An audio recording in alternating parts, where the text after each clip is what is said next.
which is based on nodal analysis. First we will solve this problem, then we will solve this problem. This problem was asked in your semester exam in 2015 for 7 marks. This was asked in 2015. Okay. So see this problem. Here we have to find the values of V1 and V2 with respect to the reference node. They have given the reference node here. So this will be कितना 0 volt. चलो इसको मैं node 1 कहती हूँ, इसको मैं node 2 कहती हूँ. तो चलो के लगाओ nodal analysis at node 1. So applying nodal analysis at node 1. Node 1 पे नोडल एनालिसिस लगाओ. क्या होगा? Incoming current is equal to outgoing current. तो इसको मैं इनकमिंग कह रही हूँ, इसको मैं आउटगोइंग कह रही हूँ, इसको भी मैं इनकमिंग कहती हूँ. Okay, I am considering the current is coming from this node to this node. तो इस नोड से इस नोड की तरफ अगर करंट आएगा तो क्या लोगे करंट का वैल्यू? जिधर से करंट आ रहा है, मतलब कहाँ से करंट आ रहा है? V2 की तरफ से आ रहा है. और कहाँ जा रहा है? V1 में जा रहा है. तो V2 minus V1/5. Okay, this is now 0 volt. तो ये अगर 0 वोल्ट है तो ये भी 0 वोल्ट होगा और ये भी 0 वोल्ट होगा. क्यों? क्योंकि बीच में कोई भी पोटेंशियल ड्रॉप नहीं है. ओके, बीच में कोई भी पोटेंशियल ड्रॉप नहीं रहने से क्या होता है? पोटेंशियल सेम ही रहता है. अब लगा सकते हो आप KCL यहाँ पे. ये 2 एम्पियर है. कहाँ पे है? पेरीमीटर पे है. यानी कि यहाँ पे जो करंट फ्लो करेगा वो 2 एम्पियर करेगा और यहाँ पे कितना करेगा? 3 एम्पियर करेगा. चलो अब लगाओ नोड 1 पे KCL. तो 2 is equal to incoming current, incoming current is equal to outgoing current. तो 2 प्लस इसको भी मैंने इनकमिंग माना है नोड 1 पे. तो V2 minus V1/5 is equal to V1/4. Equation को सॉल्व करो, आपको मिलेगा इक्वेशन ये. एक काम करती हूँ मैं, इसको इधर ले जाके घटा देती हूँ. तो 2 is equal to V1/4 minus V2 minus V1/5. LCM ले लो 20. 2 इज इक्वल टू 20. कितना हो जाएगा ये? 5V1 minus 4V2 plus 4V1. ठीक है, तो 9V1 minus 4V2 is equal to 40. This is your equation 1. 9V1 minus 4V2 is equal to 40. This is your equation 1. Now let us write the KCL equations on node 2. Node 2 पे incoming क्या क्या है? देखो incoming ये 3 ampere इधर से आ रहा है. उसके बाद ये तो क्या है? आउटगोइंग है. V2 माइनस V1/5 इधर आउटगोइंग है और V2 माइनस 0/6 इधर आउटगोइंग है. तो incoming is equal to outgoing करो. Now at node 2, now at node 2, node 2 पे लिख रही हूं मैं इक्वेशन अब. ठीक है, 3 is equal to incoming is 3 is equal to outgoing V2 minus V1/5 plus V2/6. Fine. चलो इसको इक्वेशन निकालो. क्या बनेगा? एलसीएम ले लो 30 हो जाएगा LCM. 6V2 minus 6V1 plus 5V2. This will be equal to कितना? Minus 6V1 plus 11V2/30. ये देखो आपको मिला equation that minus of 6V1 plus 11V2 is equal to 90. This is my equation number 2. Equation 1 and 2 मिल गया मुझे. 2 equations और 2 unknowns हैं V1 and V2. So we can solve equation 1 and 2 to find the value of V1 and V2. Let us solve it here. I am solving equation 1 and 2 here. I am coming from here to here. Solving 1 and 2. Solving 1 and 2. Equations can be solved by different methods. I will do what? I will multiply. See, here is 9V1, here is 6V1. तो क्या करो? अगर हम equation 2 में 1.5 से multiply कर दे तो 9V1 cancel हो जाएगा. तो क्या कर रही हूं मैं? Multiplying equation 2 with 1.5 and adding to equation 1 and adding to equation 1 then fine. तो ये मिलेगा आपको 9v1 minus 4v2 is equal to 40 and this you will get minus 9v1. 1.5 से मल्टीप्लाई कर दिया मैंने इक्वेशन 2 में, तो क्या हुआ 9v1 प्लस 11 का आधा कितना होता है 5.5, तो ये बन जाएगा आपका 16.5. v2 इज इक्वल टू 90 में 1.5 से मल्टीप्लाई करोगे तो मिलेगा 135. फाइन. अब देखो 9v1 तो कैंसिल हो गया, क्या मिला आपको 12.5. v2 is equal to 175. so you will get v2 as 175 by 12.5. Okay. Cut करो इसको, कैंसिल करो, कैंसिल हो जाएगा. इंटू 10 किया मैंने, 25 5 बार में और ये 25 7 बार में, कितना हो गया 70/5, 14 वोल्ट. अब v1 निकालो. v1 इज इक्वल टू कितना होगा 40 plus 4v2/9. 40 plus 4v2/9. Equation कैसे सॉल्व किया मुझे बताने की जरूरत नहीं, इक्वेशन तो आप सॉल्व कर ही सकते हो ना. ये मिलेगा 40 plus 56/9, 96/9. This will come to be 10.67 volt. So we solved our first problem. Copy it. We are moving to question number 2.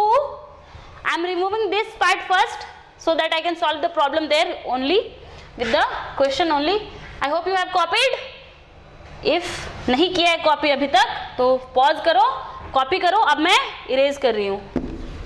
Let us solve the second problem. This problem was asked in your semester exams for 7 marks in 2015. Look, BWL में इतने questions बनते हैं कि repetition मुश्किल है. Only repeated questions will be what? Explanation of the tools we are using in the basic electrical. Like they can ask you the Kirchhoff's laws every time, means write the law, statement of Kirchhoff's law, explain it. Now write the properties. Okay, explain the Thevenin's theorem, Norton's theorem. This kind of question they can ask repeatedly. Otherwise numerical problems they can give new questions every time. Fine, but still let us solve this problem. चलो क्या करना है आपको, यहाँ पे आपको निकालना है वैल्यू 1 ओम रेसिस्टेंस में कितना करंट फ्लो करेगा. तो मैं मान लेती हूँ कि ये I करंट है. फाइन. ब्लू पेन से मैं नए डेटा को डिनोट कर रही हूँ. आप हमेशा क्वेश्चन फिगर से अलग solution figure banana. Fine. This will give you clarity. नहीं तो क्या होगा, आप कंफ्यूज हो जाओगे कि क्वेश्चन में दिया हुआ क्या था और आपने सॉल्व क्या किया. ओके. तो every time you note down the question, after that you draw a separate figure for solving the question. okay. चलो इसको मैंने I मान लिया. हमें क्या निकालना है, I का वैल्यू निकालना है. अच्छा चलो मुझे एक बात बताओ, ये है 0 वोल्ट, ये तो 0 वोल्ट क्वेश्चन में दिया हुआ है. अगर ये 4 वोल्ट है, अगर यहाँ पे पोटेंशियल 4 वोल्ट है तो यहाँ पे पोटेंशियल कितना होगा. देखो यहाँ से लेके यहाँ के बीच में सिर्फ 4 वोल्ट है और बीच में कहीं भी कोई पोटेंशियल ड्रॉप नहीं है, तो मैं क्या कह सकती हूँ कि ये नोड वोल्टेज भी 4 वोल्ट होगा, क्योंकि ये 4 वोल्ट से लेके यहाँ तक में कोई भी पोटेंशियल ड्रॉप नहीं है. फाइन. तो इसको मैंने 4 वोल्ट कह दिया. चलो इसको मैं मान लेती हूँ कि V1 है. This voltage is assume to be V1. I am saying that this is node 1. Okay, this is node 1 and this is node 2. क्या यहाँ पे V1 लिया है तो नोड 1 लिखने से अच्छा लगेगा. ये थोड़ा गंदा हो गया, let me clear it.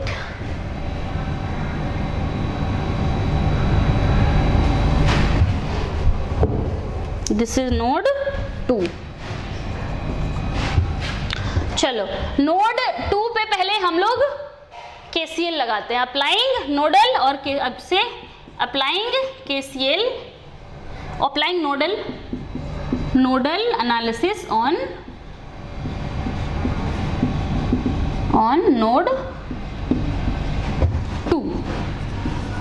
So nodal analysis लगाओ. Incoming current is equal to outgoing current होता है हमेशा. Fine. Incoming current is outgoing current always. Do we need to apply it or there are only one unknown? Okay, only one unknown is here na. I we can calculate how? V1 minus 0 by 1. So two equations are not required. So let us apply on node 1 directly. Only one unknown is here. I क्या होगा? I is equal to क्या होगा? I is equal to V1 minus 0 by 1 ohm 1 ampere. तो I is equal to V1 होगा. तो मतलब आपके पास unknowns कितने हैं? सिर्फ एक ही है. सिर्फ V1 निकाल लोगे हो जाएगा. तो आप क्या करो, आप नोड 1 पे डायरेक्टली नोडल एनालिसिस लगाओ. इसको इनकमिंग लिया है. ओके, ये देखो यहाँ से 1 एम्पियर यहाँ पे आ रहा है और यहाँ से ये 3 एम्पियर यहाँ पे आ रहा है ना. ये दोनों मिलके कहाँ पे आएगा? यहाँ पे आएगा 4 एम्पियर 1 + 3. तो इधर का करंट मिल गया आपको. इधर से कुछ करंट आ रहा होगा. कितना आएगा इधर से? 4 माइनस V1 by 2. और यहाँ से नीचे कितना चला जाएगा? V1 minus 0 by 1. सो 4, अच्छा लिखो, रुको मैं लिख देती हूँ. Incoming current coming from node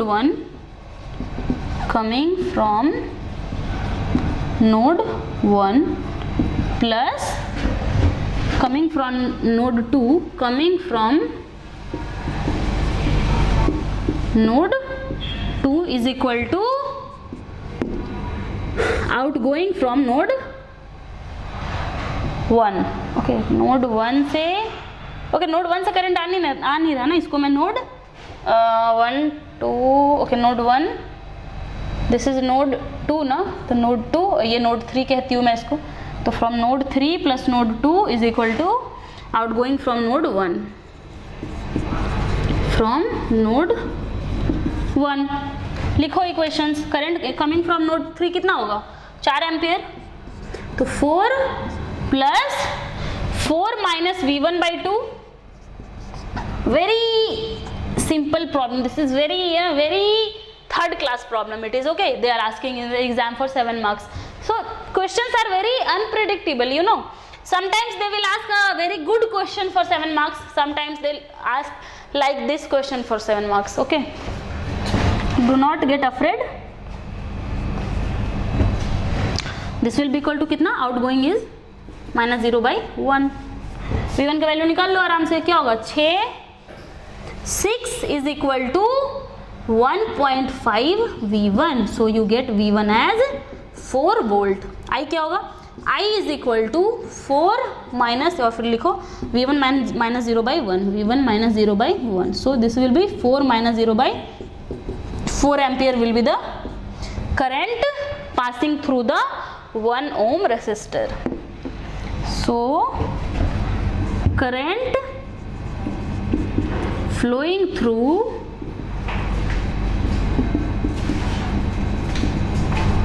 1 ohm is equal to कितना होगा? 4 ampere. So we got our answer here. Now let me write some more numerical problems so that we will solve them and we will get more clarity. Let me remove this, then I'll write some problems.